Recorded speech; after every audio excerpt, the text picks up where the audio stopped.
As ever on these calls, please keep yourself on mute just so that we can, we can hear Lauren clearly, because the sound gets all distorted on Zoom if more people are, if people aren't on mute. And if you feel comfortable, pop your video on, but obviously only if you feel comfortable. It's just always nice to be able to see faces on this, on this, and actually in general, because obviously we're not really seeing people as much as we used to. So pop your video on and stay on mute.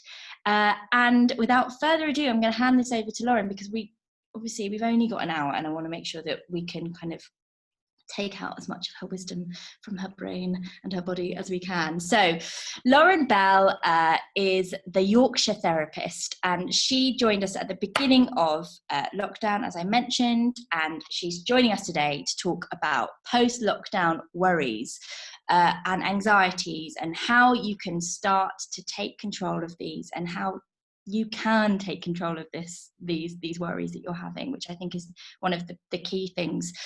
So Lauren, I'm gonna hand over to you. So here we go. You can unmute yourself, Lauren, and take it away. Thank you very much, Saskia. So lovely to see everybody today, and thank you very much for inviting me back as well, Saskia. That's it's really nice to kind of be back and get this opportunity again. So what I'm going to try and do now, if I'm technologically savvy enough, is I've got a presentation that I've made, so I'm going to try and share my screen so you can all see my presentation. And then yeah, we'll get kind of going with things. So bear with me 1 second, just while I try and figure this out. Right, there we go. Yes, I've done it. Right, so like Saskia's done a brilliant job of introducing me, so thank you so much for that, and lovely to see you all again. So I'm Lauren Bell, as Saskia said. So the kind of the aims and the idea of this presentation today is to have a chat with you all about what are some common kind of post-lockdown kind of worries and anxieties that we might all be experiencing. So obviously, you know, we've lived through an unprecedented time. Lockdown has been something that, you know, none of us have ever experienced before. As a result, we've all felt quite kind of anxious and unsettled by a lot of what's gone on. And what I'm seeing in my kind of role day to day at the minute is I'm seeing a lot of patients who've still got a lot of residual anxieties or worries as a result of kind of living through this pandemic and being in lockdown. So what I'm going to try and kind of cover today is what kind of common fears and anxieties may be, and then give you some strategies and techniques that we typically tend to use within CBT, which hopefully you can use yourself to kind of manage your own difficulties. So let's see. So in terms of who I am, I think Saskia has just done a brilliant job of kind of introducing me. So like she said, I'm a CBT therapist, and I've been doing this job for nearly 12 years now. It'll be 12 years in October since I've been working as a therapist for the NHS. I work 3 days for the NHS, but then I also run my own private practice, which again Saskia said is the Yorkshire Therapist. And so at the minute I'm kind of doing a combination of NHS and private work, and as part of my private work I'm doing some of these webinars, so kind of just trying to get the word out there really to people and kind of spread the love and joy that is CBT. So in terms of kind of what CBT is, some of you may know and some of you may not. So CBT is, I always say to people, it's a combination of talking therapy and practical skills-based therapy. So the C in CBT stands for cognition, so that's all about how we kind of think, and the B in CBT is all about behaviour and what we do and how we respond. And what we tend to find with mental health problems and worry and anxiety is when we're struggling with our mental health, the way that we think and the way that we behave starts to change, and we might become kind of very kind of avoidant or withdrawn in our behaviour, and our kind of thinking and our thoughts tend to change and become more kind of negative and more kind of excessive and worried at times. So the whole kind of idea of CBT is it's about us, first of all, helping you to understand these problems and what's happening and what's going on. And then it's about us and me as a therapist teaching you different skills and techniques that you might be able to use to help yourself kind of take control and feel like you're managing things a bit more effectively. So in terms of how CBT might be able to help you, if you're struggling with worry or anxiety, or you're struggling kind of with some post-lockdown fears, hopefully this session today will give you some skills and strategies to try and kind of manage how you're feeling and help you to kind of get control moving forward. So again, housekeeping, Saskia's pretty much covered all this, so presentation is going to be around 30 to 40 minutes, and then there'll be time for questions at the end. And like Saskia said, if you just put them in the question box, I'll do my best to answer as many of them as I can. But I've put my kind of Facebook and Instagram details at the end of the presentation. So if you have a question that doesn't get answered, just drop me a personal message after today and I'll happily answer them for you. So in terms of an agenda for today then, so first of all, I'm going to have a chat through with you around what are common post-lockdown fears. So this is kind of from what I've been hearing from my own patients and also from my family and friends, because obviously we've all been going through this together. I'm then going to have a bit of a chat with you about kind of how are these fears impacting on our overall mental health. Then after that, we're going to have a look about what is avoidance and what are safety behaviours, because they are things that we commonly see being used when people are anxious. We're going to cover what is worrying, and then we're going to look at 3 techniques. So the first one is something called a behavioural experiment. The second one is something called graded exposure therapy, and the third one is something called worry time. So hopefully I'll explain these techniques well enough so that you feel that if you want to use them, you can have a go at them and use them moving forward. If you do have any kind of major burning questions throughout, the session, by all means, just put it in the chat box, and again, we'll try and answer it at the end. Okay. So what are common post-lockdown fears and anxieties? So these are just a summary of typical ones that I've found. So fear of leaving the house. So obviously we've all been kind of confined to our homes and gardens for months on end. So a lot of people that I'm working with are now feeling a little bit scared of just kind of setting foot out of the house, really. If you're a naturally anxious person anyway, just getting to the point where you can get out of the house if you've been in there for so long can feel kind of scary and challenging. Another one is the fear of being around other people. So obviously we've been kind of told for months on end, keep your distance, don't go near people, and obviously that is still the message now, but just kind of getting together as we're allowed to do now, in gardens and maybe meeting up at kind of pubs and restaurants. A lot of people feel scared of that because obviously there is still kind of a level of kind of fear and threat there. Fear of going shopping in supermarkets is another big one. So obviously, we've all got to wear our masks now, and when we're in supermarkets, there's still kind of a drive around social distancing and things like that. But for a lot of people, just setting foot in a supermarket again and kind of, trying to manage the whole decontamination of your trolley and kind of keeping a distance from people, a lot of people feel overwhelmed by that, and that can be a real trigger for anxiety. Contamination fear. So obviously with something like coronavirus, where we're all kind of, we've been told about this virus and how it's airborne and things like that, people are feeling really scared now, about how they might be able to pick this up. So feeling quite scared about going out of the house and touching things, or getting contaminated by the virus. As a result of that, we also are seeing an increase in health-related anxiety. So health-related anxiety is where you feel very hypervigilant about your own health and feel concerned about, little physical symptoms that you might be getting, and you start to kind of misinterpret them and think that, it's the worst case scenario. Another one that I've discussed with a couple of people over the last few weeks actually is anxiety around wearing a mask. So people feel quite scared and unsettled about being covered or being enclosed, so that's a big problem that people are noticing. And then the final two, kind of worries about going back to work. So again, a lot of us have been furloughed or maybe even working from home. So I was speaking to a lady last week who was due to go back to work, and she was like, I just don't know if I've got it anymore. Can I even do my job? Can I speak to my colleagues? Can I manage this kind of going to work and dropping my kids off at school and things like that?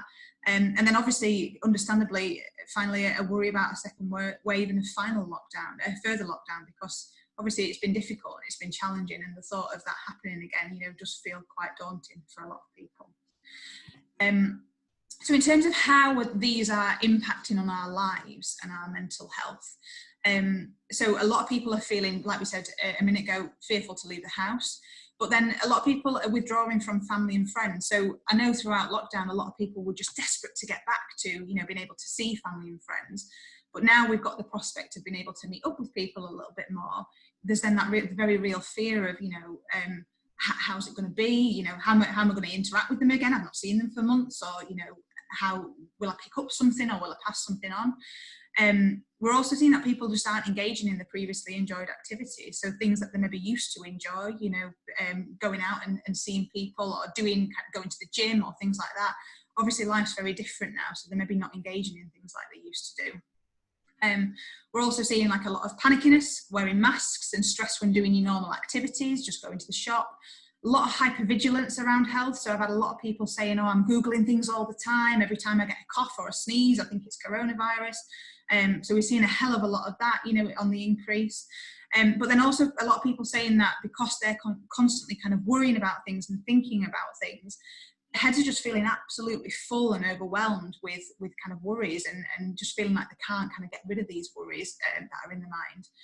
And then kind of finally as well, just as a result of all of these anxieties, a lot of people feel really low and frustrated, you know, feeling overwhelmed by, why am I feeling like this? And I want to be able to cope with it and control it. So that's kind of a little bit of what kind of prompted me to do this session today, really, just to kind of give you a bit of a kind of a way out, or some ideas of what you might be able to do to manage things. So first of all then, so what are safety behaviours and avoidance? So this is a term that I hear probably every single day within my job, because it's something that people engage in a hell of a lot. But safety behaviours and avoidance strategies are things that we as humans, and me included in this, is the things that we do when we feel anxious or scared. So when we feel fearful of something, naturally as humans, we want to try and get rid of that fear, and we want to try and feel better. So as a result, we'll engage in things that we think take that fear away. So it might be a safety behaviour, which is something that you kind of typically do to feel better, or it might be just avoidance. So avoidance is where you just don't do something, or you avoid kind of, you know, engaging in something. And so like it shows here, what happens though when we use safety behaviours and avoidance strategies is very quickly we can get stuck into what we call the anxiety cycle. So the top box, obviously we perceive danger, so we perceive something that we're scared of. And so as a result of perceiving this danger, we avoid, or we use a safety behaviour. And the tricky thing is with safety behaviours and avoidance is that they provide us with a brief level of relief. So we actually feel maybe short term a bit better from doing them. And so that kind of almost perpetuates the problem, because we think, oh, we felt a bit better, so we'll do them a bit more. But the problem is that the more that we engage in safety behaviours and avoidance strategies, in the long term, the more our anxiety grows. And the more anxious we get, the more we perceive lots and lots of things then as dangerous. And then we get caught in this loop where we kind of in a vicious cycle, and it's difficult to kind of stop that loop from happening and kind of overcome it.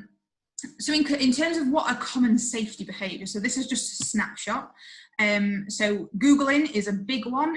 So people tend to Google things all the time and get stuck to the phone and, you know, Google like, you know, what is a common symptom of coronavirus?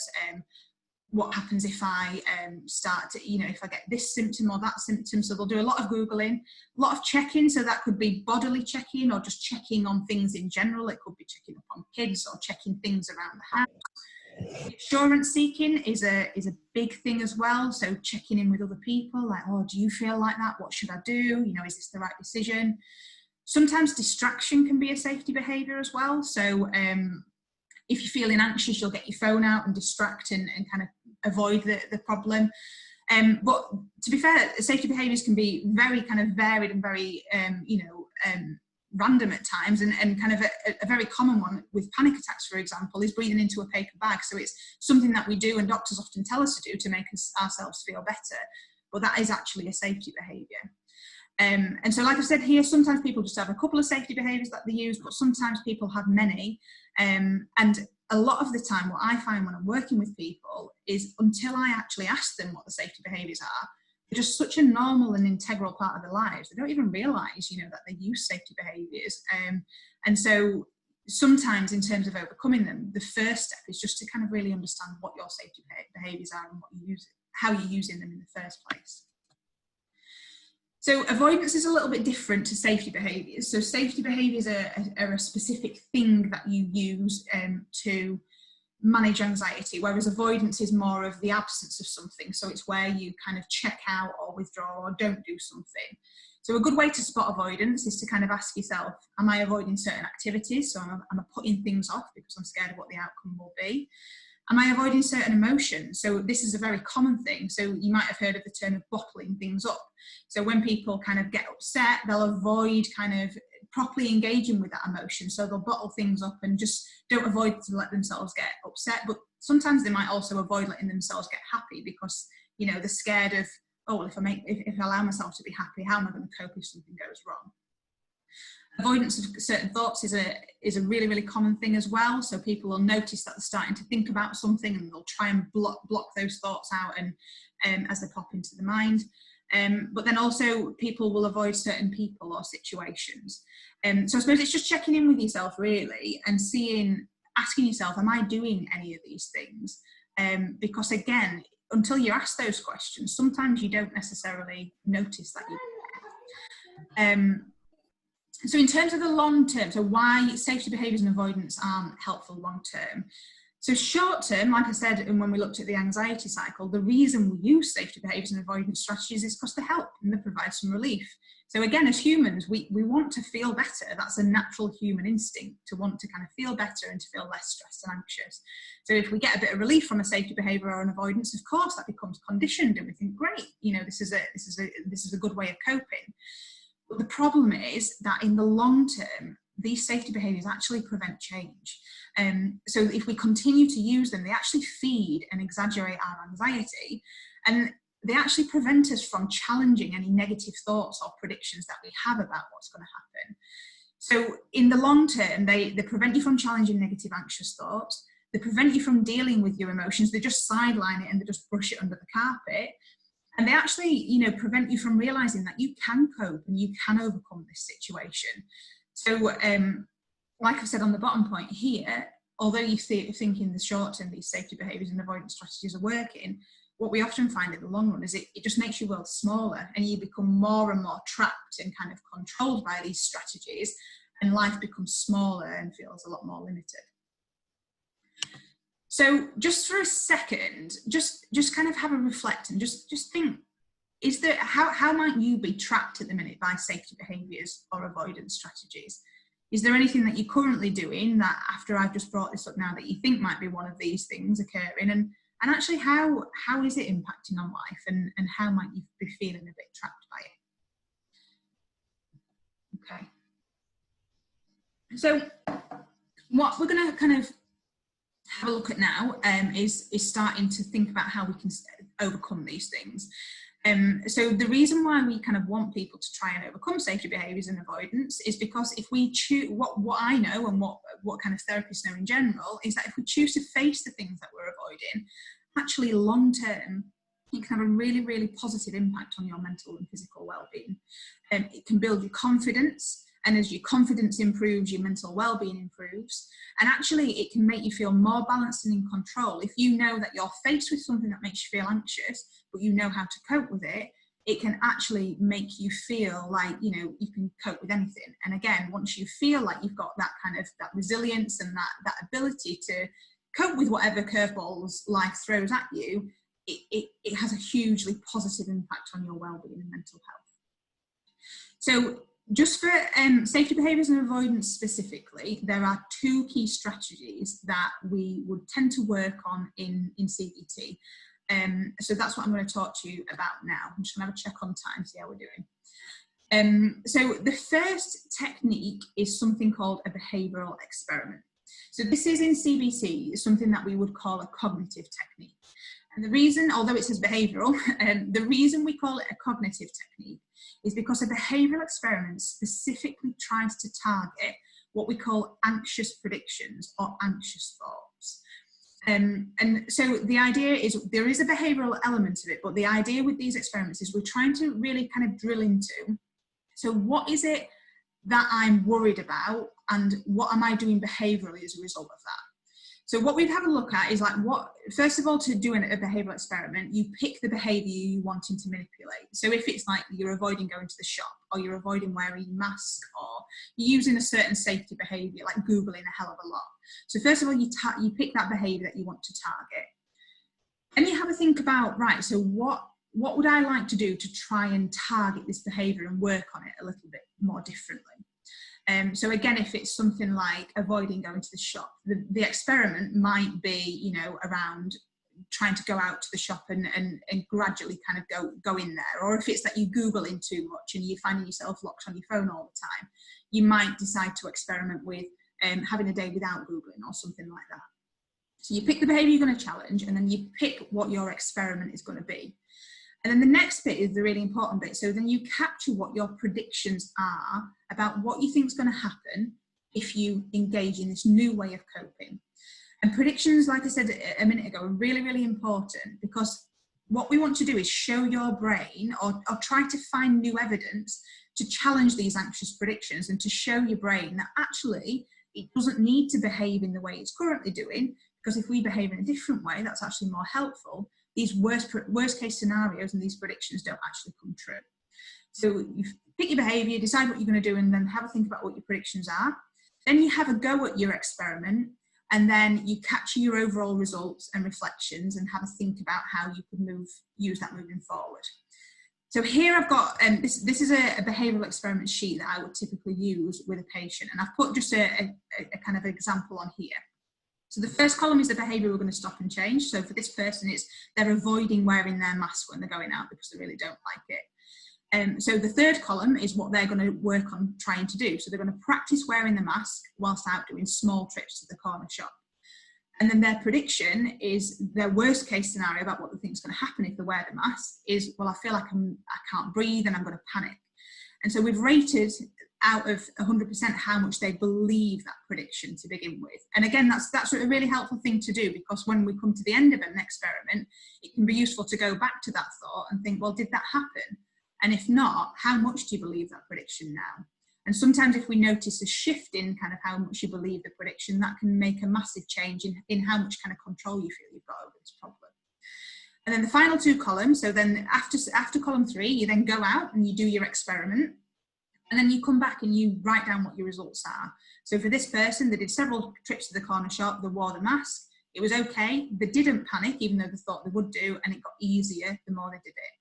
And so then in the final column, you would then write down your reflections and your conclusions. So in line with the results, you know, what can you do next? So for this person, they've thought, I'll try this experiment with bigger shops, but only going shopping for a couple of items to begin with. So hopefully that shows you how kind of an experiment works. If the results don't go to plan, so I'll say if the results confirm some of your predictions, I always say to people, it's okay. You know, we're experimenting here. The whole kind of premise and idea of this is we're trying to be a bit scientific, and we're just trying to see what happens. We're only drawing hypotheses to begin with. So we want to go out, we want to test what happens. And if your results actually do confirm some predictions, what you would do is you just change your experiment and you try and tweak it and change it in a different way. And hopefully doing that will make it more helpful, and you can move on and move forward from that. Okay, so the next technique, this is a slightly different approach. So this is something called graded exposure therapy. So this is less about kind of cognition and thoughts and thinking about, you know, what's the meaning behind this behavior. And this is more about just trying to decrease the fear that you feel around certain stimuli. So it can literally be used for all kinds of things. I use this to treat my own spider phobia. If you want to go onto my Facebook after this, I've got a video on there of me with a live spider walking all over me, because I used graded exposure and got to a point where, you know, I'm no longer scared of spiders anymore. But you can use it for anything. You can use it for mask fear, you can use it for fear of going into the supermarkets, fear of going on public transport, literally anything. So the idea is that with graded exposure, first of all, what we want you to do is choose what you want to target. So what's the thing that you're scared of in the first place? And then what we want you to do is then try to figure out a way that you can try and approach that fear, but in a way that is graded. So it's about steadily trying to kind of increase your exposure to that feared situation. Because what we know as therapists is that over time, if you allow your brain to sit with something that it's scared of, it will actually promote something called habituation or desensitization. So what that basically means is that when we're scared of something, we feel very scared and we feel anxious and we go into fight and flight mode. And the more we avoid that situation, the more our brain becomes scared. So for me with spiders, I was terrified of spiders. I avoided them like the plague, but all that taught my brain is that spiders need to be feared, because every time I saw them, I freaked out, I ran off, and so it strengthened that fear for me. So the idea with exposure therapy is we want to do the opposite. So we want to increase your levels of exposure to the thing that you're scared of, because what happens in your brain is once you are facing something that you're scared of, is very quickly your brain starts to learn that it doesn't need to fear it. And so it will go through this process called habituation, which is where it gets used to it, and you will over time become desensitized to that feared stimulus.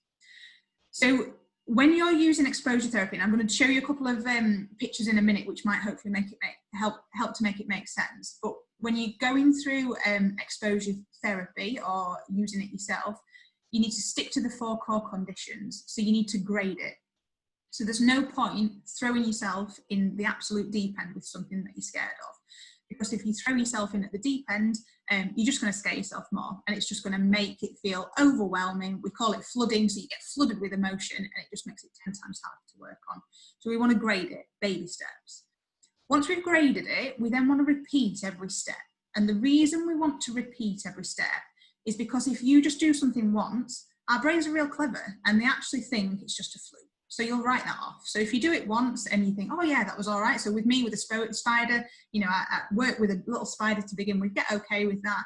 But if I don't repeat it, very quickly, my brain forgets that learning and thinks, yeah, that was just a fluke. I'll go back to being scared again. So you repeat each step. The other core condition is time limited. So what we mean by that is there's no point, again, facing something that you're scared of, but just for a couple of minutes. Because the likelihood is within a couple of minutes, you don't have chance for your brain to get used to it. You don't have chance for it to become desensitized. So all you teach yourself, if you only expose yourself to something for a couple of minutes, is that actually that's really scary and I don't want to go back there again. So we want to stick with it for long enough for that kind of desensitization process to actually take effect.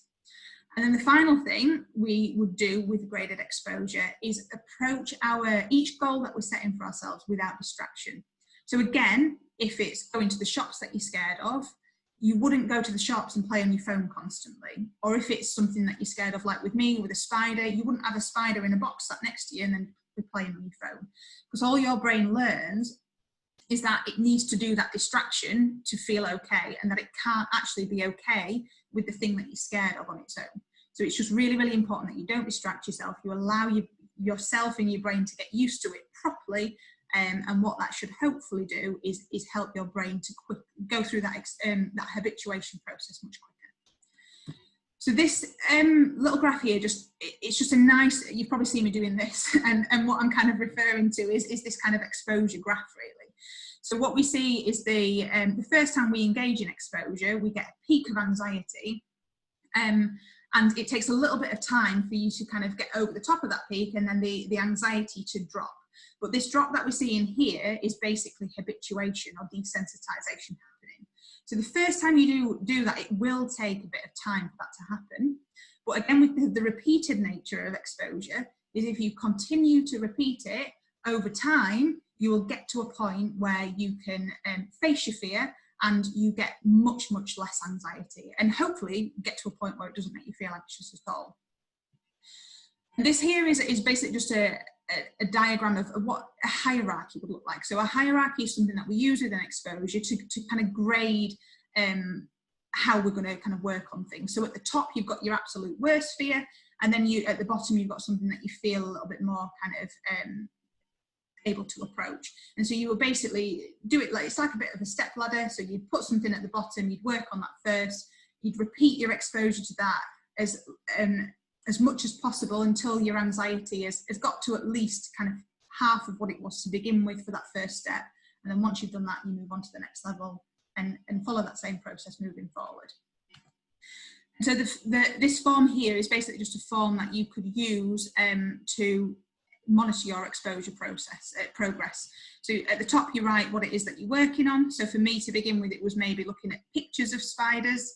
You put the date and time where you start it, rate your anxiety before you start it, rate it during it, rate it afterwards and the time finished. And then basically each time you do your exposure, you do the same process. And the idea is that over time, your anxiety should start to drop. And that's a good way of you just logging whether you're actually going through the habituation process.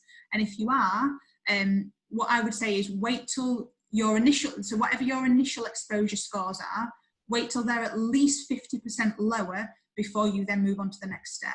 You can get them as close to zero as possible, that's brilliant, but before you move on to another step, make sure you're at least 50% kind of lower than what you started before you move on. What I didn't say to you all as well at the start of the session is these forms, so the behavioural experiment form, this form, and then another form that I'm going to show you in a minute, I'll pass them all to Saskia and she can maybe make them available on Mushmum. So if you want to kind of access it and download it yourself and use it, you can use that moving forward.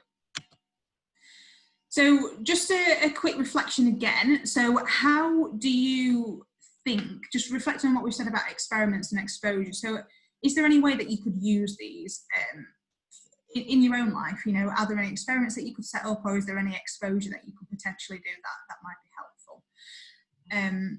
Okay, so this is coming into the kind of the final bits of the presentation now, so have a quick drink. So what we're going to look at now is the final concept, which is worrying. So this is something that all humans, we all worry to some extent. It's very, very normal. It's a very human kind of experience to worry about things. But basically, when worrying becomes a problem, when it becomes excessive. So what we tend to find is when people are starting to feel more anxious or their mental health is suffering, they often start to experience excessive worrying. And so that is typified by them engaging in these uncontrollable kind of thoughts. Like often people say it feels like a washing machine or just racing thoughts kind of going around in the head. But worrisome thoughts tend to be future based. So it's often thinking about, well, what am I going to do tomorrow? What will the impact of this be? And worries often tend to begin with like a what if type statement. So what if this happens? What if that goes wrong? And in my experience, a lot of people who struggle with worry, when I ask them, you know, what is it that you're worrying for? What's the function of this worry for you? Often people will think, well, I'm problem solving. You know, I'm trying to get my head around this problem. But what we tend to find is where worry kind of, so there's a level of worry that's helpful. But if it kind of becomes excessive, it actually becomes unproductive, and it doesn't actually, you don't actually problem solve. So you get stuck in this negative, repetitive cycle of worrying and thinking over things. And because your brain is so full and so overwhelmed, you lose the practical problem solving aspect of it. And it actually just becomes kind of just excessive and overwhelming. So in terms of worries, the first kind of thing that I would look at with my own patients is trying to kind of separate them out. So there's two different types of worry. There's current and solvable worries, and there's unsolvable and hypothetical worries. So a good way of deciding which is a current, for example, a current worry would be my car has broken down, whereas a hypothetical worry would be what if my car breaks down. And so just sometimes initially just getting people to ask themselves that question, is this a current worry or is it hypothetical, can be really useful, because you'll probably find that a lot of the things that you're worrying about when your head's feeling like that washing machine, a lot of those worries are probably hypothetical. And so what I'm going to talk to you about now is the final technique, which is something called worry time.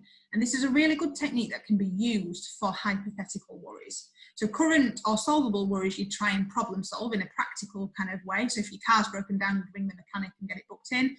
But the problem is with unsolvable and hypothetical worries is it's really difficult to practically problem solve them because they might never happen. So therefore you can't approach it in a problem solving way. So this technique is something that I'm going to talk to you about, and it's something that you can use to overcome those hypothetical worries or manage them if you are noticing them. So it's basically, like I say, it's used for unsolvable or hypothetical worries. You can use it for current worries if they're there and there's nothing you can currently do about them. So say if it's something it's a current worry, but you can't do anything about it for a couple of weeks, but it's still on your mind, you can use it for that as well. But it's mainly for your hypothetical worries. And like I said here, it's kind of almost like a form of brain training. So don't be worried if this takes a bit of time to properly stick. It's normal. It's not something that you're going to be able to pick up and nail straight away. It'll take a little bit of time to get used to and become something that you can then use as a normal part of your day-to-day life. So first thing you need to do is pick a 20-minute slot. That 20-minute slot, it can be any time of the day, but the 20-minute slot is what we're going to call your worry time. In my experience, evening times are better. Not really late in the evening, not just before bed, but kind of after tea, maybe once the kids are asleep or something like that, a 20-minute slot, but with enough time afterwards that you can distract yourself and watch some telly or chat to friends or partner or whatever and pull yourself out of the worrying again. Second thing we need to do is get a pad of paper, so either treat yourself to a lovely little diary, or you can use the notes section on your phone. And then once you've got your pad of paper or your notes section ready, then what we want you to do is to start this process of starting to try and notice when you're engaging in hypothetical worry. So it's keep asking yourself this question: is this current, is it hypothetical? And then once you start noticing yourself engaging in those hypothetical worries, what we want you to do is on your pad of paper or in your notes section is just write down a brief bullet point about what that is. So it might be work, or it might be finances, or it might be kids, or it might be shopping, or whatever. Write down a brief bullet point about what it is, and then tell yourself, right, it's written down now, I'm not going to forget it, I'll come back to it later. So not now, we're going to do it later. And then once you've done that and written that down on your piece of paper, what we then want you to do is then practice with trying to bring yourself back to the moment and re-engage with whatever activity it was you're doing. Again, it's very, very normal for people to struggle with that initially. So it's something that you need to practice and kind of get used to. And what you will find is that to begin with, especially, those worries will probably keep popping up. So even though you've kind of put down, like, I'm worrying about the kids going back to school, I'll think about that later, it'll pop back up into your head. That's fine and that's normal. But what I want you to do is when you notice that, is just put a tally mark next to the bullet point. And again, tell your brain, I'll come back to it later. And what you'll notice is with time and practice, it will get easier to do that, and your brain will get more and more used to being able to postpone that and put that aside, and it will get kind of better at doing it. And then finally, when you come to your worry time, you then get your nice list out and then have a little look at what's on there. If there's certain worries on there that are no longer a problem to you, by all means, cross them off. Enjoy that, cross them off, and you don't have to worry about them. I don't need to worry about things that you're not worried about anymore. But if there are things on there that you are still worried about, you've then got 20 minutes and you can fill your boots. Worry about it as much as you like. But at the end of the 20 minutes, what I want you to do is be really, really strict with yourself and use 20 minutes as a cut-off. And then at the end of the 20 minutes, go and do something distracting, put your telly on, watch your favourite programme, do a workout, whatever it is that works for you, but then go back to the postponing process. And what you'll tend to find is over time is that your brain will get more and more used to doing this, and it'll get more and more used to postponing it. But then also as well, in a secondary way, it also teaches your brain. So if you've postponed like 15 things throughout the day, and then you come to your list at the end of the day and you cross 7 of them off, or even maybe more, it actually shows your brain that a lot of these things you didn't need to worry about in the first place. So it can help your brain to start to kind of move away from some of these worries and realise that a lot of these hypothetical things I don't actually need to give this much time to, because actually they resolve themselves anyway. So yeah, it can just be a really good way of emptying your head, compartmentalising it to 20 minutes in the day, but then it can also, again, just prove to your brain that these hypothetical worries a lot of the time don't even need to be worried about. So this is just a sheet that summarises worry time. So again, I'll send this over to Saskia and she can pop it on the website for you all to access. So yeah, again, just a reflection. So do you engage in hypothetical worrying? Could you use worry time for yourself? And if so, when would work best for you? And then, you know, practically, how would you capture your worries then? So would it be in a nice diary? Would that be nice, you know, to have your own pad of paper, or would it be better on your phone and to kind of make the most of modern day technology? So it's up to you, really. So nearly at the end, you'd be glad to hear for me to stop waffling. But just a final thought. So I went on this training about 4 weeks ago now, and it was for kind of NHS staff looking at kind of resilience and the benefits of remaining optimistic even in the face of adversity. And this was something that I really quite liked. It stood out to me. So basically, this picture here is based on a Taoist proverb. So I'm going to tell you a little story now, so bear with me 1 second while I do that. So the idea is the bottom line here represents a farmer. So this farmer is an old Chinese farmer who lives in rural China, and he farms his own crops and fields, but he's quite old. So he lives with his wife, who's quite elderly as well, and his son and his horse. So the family are very, very dependent on their horse. The horse is integral to the family. They farm the fields with it, you know, it takes them to market. It's a big part of the family. After a little while, however, the farmer's horse runs away and they can't find it. They search everywhere for it, but the horse has run away. So as you can see, the top line is the farmer's neighbours. So the farmer's neighbours come over to the farmer and they're like, oh my God, your horse has run away. How are you going to cope? This is horrendous. Your life is ruined. You're not going to be able to farm your fields. You're going to starve. You can't get to market. What on earth are you going to do? This farmer is quite wise and quite insightful. And the farmer just replies with, well, that may be, but let us see. So a couple of weeks later, so the farmers remained kind of quite optimistic. And a couple of weeks later, lo and behold, the horse comes back. But it's not just the horse that returns. 12 feral horses come back with the horse as well. And so the neighbours come rushing over and like they say, oh my God, you're amazing. This is amazing. You made it. It's like winning the lottery. You know, you've got 12 horses. You can farm every single field in the local vicinity. This is the best thing ever. You are so lucky. Amazing. And the farmer, again, just remains quite calm and optimistic. And he says, well, yeah, that may be, but let us see. A couple of weeks later, the son is out with these 12 horses and his old horse farming the fields, and one of the feral horses throws him off and he breaks his leg. So obviously the son, as well as the horses, is integral to this farmer's kind of well-being.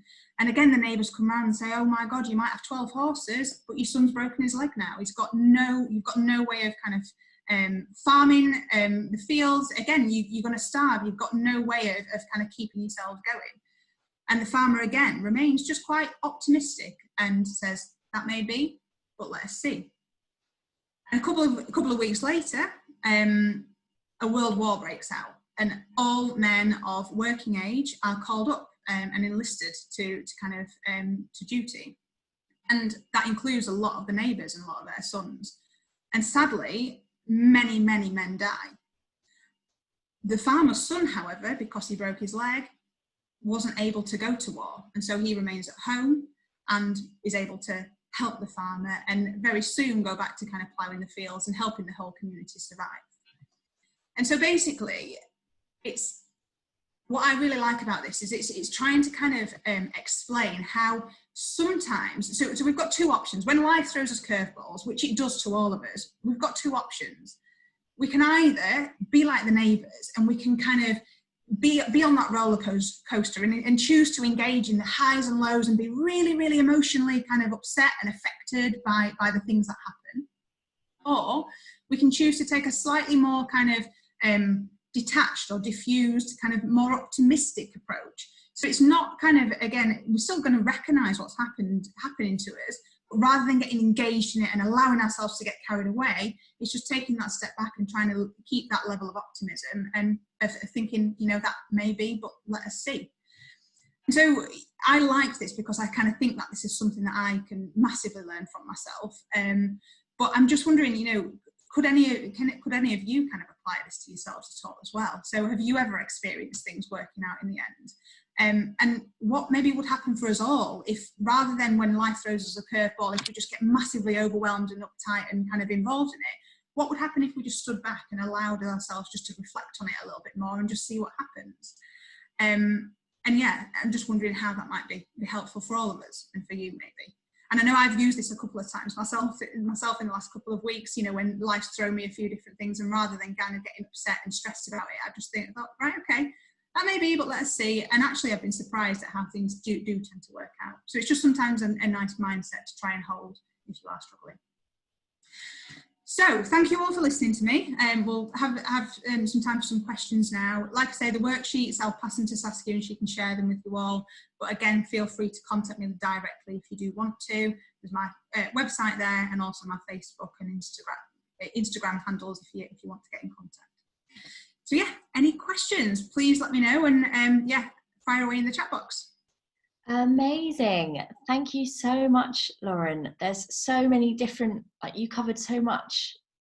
It's incredible. And also, just, I don't know if anyone else would agree, how lovely it is for someone to tell you a story, especially obviously one that you can just take and learn from. But I mean, that completely resonates with me, the story, because the neighbour represents obviously your own worries, but also the impact that other people can have on where you are at in dealing with issues too, because there are lots of situations where you kind of feel strong in, or so you're navigating a change and you might feel strong with what you were doing to cope with that, and someone comes along and they're like, oh my gosh, that sounds awful. Yeah. How are you whoa, I mean, that one, you're like, oh god, yeah, actually now you say it. So it's a really interesting one, and I guess it's based on the kind of what you can, being able to take control of the hypothetical part of worries, like can I do, like, is this affecting me now? No, then let's see. That's it. Yeah, and it's just making that choice around your mindset, isn't it? Sometimes you know, there's not a lot we can do, but it's like trying to change your mindset really, and making that choice to, look, I'm not going to get really upset and stressed over this. I'm just going to try to remain as optimistic as possible and see what works out. Have you just lost my screen there? Oh, I just ended the share just so that we could see your face. Does anybody have any questions that they would like to put to Lauren? Because we've got a little bit of time now. So if you do, and you can also just send it over privately to me, and I can ask it kind of generally. What I thought, one thing that struck me was how do you differentiate between avoidance and worry? Because sometimes, you know, it like, you often, a good thing to do, I think, is when you're experiencing worries and damaging thoughts, that you go, you know, like with the exercise, you say, no, I'm not going to deal with you now, I'll deal with you later. But obviously avoidance is something that we need to learn to not do. So how do you make sure that you're not avoiding kind of important things, or things that are going to affect your behavior, or that you need to start shifting your behavior in? Yeah. So I often say to people, looking at avoidance, it's to decide whether it's an unhelpful level of avoidance, you need to ask yourself, what's the function of this behavior? So if the function of avoidance is that you're actually putting it off because you're feeling anxious, or, you know, you're worrying about what might happen, and if it is a current live issue, that's a good way to tell if it's avoidance. So what's the function of this behaviour? Am I putting it off because I literally can't do anything more about it now? And if it is that you've literally problem solved it as much as you can and there's nothing more you can do, then you would maybe use a worry time type of technique. But actually, if you're putting it off because you're scared of it, or, you know, you're concerned about what someone might say or how it might go, that's a good way of spotting that it's avoidance. And then if it is that, if you are avoiding for those reasons, then you'd be better trying to use more of an experiment or an exposure type approach. Because but if there's not a function behind it, if you're just avoiding it because there's nothing more you can do, and then you're going over and over it, then you'd be better doing more of a worry time type approach. Okay, great. And somebody's asked me a question. Let me just give it a read. Okay, so someone has said that they've noticed, in particular, the pandemic in general has brought up past traumas for them, which is like a trauma in itself. Any advice on how to manage emotions, especially when they're like very heightened at this time, and any other mindful techniques that they could put into practice? I mean, what I would say first of all is try to, if there's anyone that you kind of feel comfortable with, maybe try to speak to somebody and just kind of have a chat with someone about how you're feeling. Because again, in my experience, what works in therapy is a lot of the time is having someone to talk to, you know, so getting things off your chest and just sounding it out and voicing your concerns to kind of other people can be really, really helpful and beneficial. The other thing with emotions as well, there's a type of therapy called acceptance and commitment therapy. And so what we tend to find is when people experience heightened emotions, what they often do is they try to avoid those emotions or control them or get rid of them.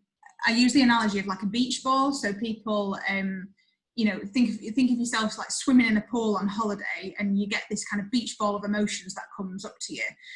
What a lot of people try to do when they're feeling really distressed by emotions is they try and shove that beach ball underwater and try and push it down and get rid of it and cope with it and control with it like that. But the problem is that the more that we try and wrestle with negative emotions, the more it gets in the way of our lives. So again, imagine you're in a pool having a cocktail, having a great time. You're then trying to wrestle this beach ball down. Before you know it, your whole time and existence is spent on kind of getting rid of the emotion. So what I would, advise is when you do notice negative emotions is just to allow them their own space to be there. So let the beach ball go. Because what you'll actually find is that at times those emotions are going to be there and they are going to be kind of in your face, but other times they will float off into the distance. And so if you can just allow yourself to, be compassionate towards yourself when you're feeling upset, allow that, and, don't try and get rid of it and don't berate yourself, but just allow those emotions to be there. You will actually allow your brain more time to process them naturally. And that can be really, really helpful. So just allow space for emotions, talk about it with people. But then also as well, maybe just find behaviourally, if there's any activities that are particularly soothing for you. So it might be having a bath or listening to some music or doing some exercise. But, giving yourself space to feel the emotions, but then also doing something that can actually help to improve a little bit of mood might be useful as well. Okay, I think that was I hope that answered your question, but I think that was a really thorough answer. I've got lots of other questions coming in now, so I'm going to try and get through as many of them as possible. So someone has asked about when it comes to the fear of getting COVID, what would be an example of how you could experiment with the kind of exposure, the different grades of that? Yeah, so, obviously it's difficult with COVID, isn't it? Because it's not like something like a spider phobia where, I could say, well, the spider won't hurt you. You might be scared of it, but obviously we don't know with COVID, do we? So it's not. I wouldn't say you want to go out there and try and get it. That's not what you'd be working on. But you'd be looking at, what's your quality of life like now, and what would be a reasonable level of quality of life for you to try to aim towards. So we've all got to live with the threat of COVID and the knowledge that, it's out there and we could get it. But it's about us trying to live a life that is as valued and as meaningful as possible, but without taking kind of unreasonable risks. So you kind of look at, for you, what would be a reasonable level to get to? So would it be about kind of being able to socialize with people but at 2 meter distance still, or wearing masks or whatever? And then you would basically just kind of grade your exposure up to that. So if you're at a point where you don't do anything at the minute, you think, well, what's a reasonable, within government guidelines, what's a reasonable level for me to get to? And then just gradually kind of work up to that. But again, I suppose it's being compassionate with yourself and just, it is scary, and it is something that creates a lot of anxiety for us all as humans. That's why we've got the fight and flight response, because it's there to protect us and to kind of keep us aware and mindful of things that are scary. So it's not about being completely oblivious to it, but it's thinking, right, within government guidance and in terms of what I feel comfortable with, where would I like to get, and then just trying to gradually work yourself towards that. Okay, great. And kind of on the corona theme, someone said about nightmares and anxiety. So they've said, I'm having nightmares about coronavirus and my worst fear is happening, and then I'm struggling to breathe in the night and I'm waking up in a panic. Do you have any tips on stopping these kind of nightmares happening? And they've also said the session was really helpful, by the way. Thanks so much. Thank you. Again, what we tend to find is people have a lot of nightmares when they have difficulties in the day with generalized anxiety disorder, or the worrying that we're talking about. So it tends to, when people have got a lot of worries going through their minds in the day, they will tend to then experience these nighttime kind of disturbances where they're awake in the night and they're feeling anxious about that. So I would definitely recommend trying to use the worry time technique. So try to get everything that's on your mind and your worst fears out and on paper. There is something about it, I don't know how specifically it works, but there is something about it, and I've seen this a lot over the years. If you write it down and get it out of your head, your brain seems to be able to kind of switch off and disconnect from it a lot better than if you just keep it in your own mind. And I've worked with a lot of people who've been having nightmares about things, that when we get them to actually write them down and use worry time and disengage from them, that actually it prevents the nightmares from happening at night, or it can kind of improve them. The other thing as well is just before bed, just try to kind of keep the sleep environment as comfortable as possible, maybe do a little bit of relaxation, just anything kind of positive, and just kind of, you know, programs that you enjoy or a book that you might enjoy, but just keep it kind of neutral and non kind of threatening. And hopefully if you can do a combination of those things, it might just help them improve a little bit. Okay, amazing. And I'm going to just do one last one. Someone said that they're going to London on a train journey soon. It's going to take a few hours. They're anxious about the confined space and the crowding in London, and they're worried about getting the virus. They've lost someone close to them in the past. I'm not sure if that's related to COVID or not, but they're hypothetically worried about, you know, getting it and something happened to their son. Okay. And was the question about like what to do about that then? Or? I assume, yeah. So again, yeah, it's I can imagine the thought of kind of going on a train, and you know, it does kind of feel daunting. And in terms of so there are hypothetical elements of it, aren't there, in terms of, you know, what if I get it, what if my son gets it, and things like that. So if those hypothetical thoughts are kind of popping in, again, I would say doing more of a worry time based approach for that. In terms of the kind of the train journey itself, it depends how much you know, access to trains that they do have, but I would be suggesting, you know, maybe experimenting with doing shorter trips to begin with. I'm not from kind of the London area myself, so I know that I've got a train station just down the road, so I'd be kind of jumping on the train and going to the next stop and then coming back and just experimenting with that, doing shorter trips first. But if that kind of thing's not possible, maybe even just, you know, getting used to watching YouTube videos of a train journey, but wearing your mask and or kind of talking about it with your little boy and things like that. So just really, rather than trying to avoid the thought of it, try and approach it. Hypothetical worries, try and postpone them, but actually the actual physical act of going on the train, try and expose yourself to it a little bit more and get a little bit more used to it. And if you can do graded trips, like smaller trips, just to get used to that, that might be quite helpful. Really interesting to use, well, to kind of explore it on a YouTube if you're not able to then get onto the train itself.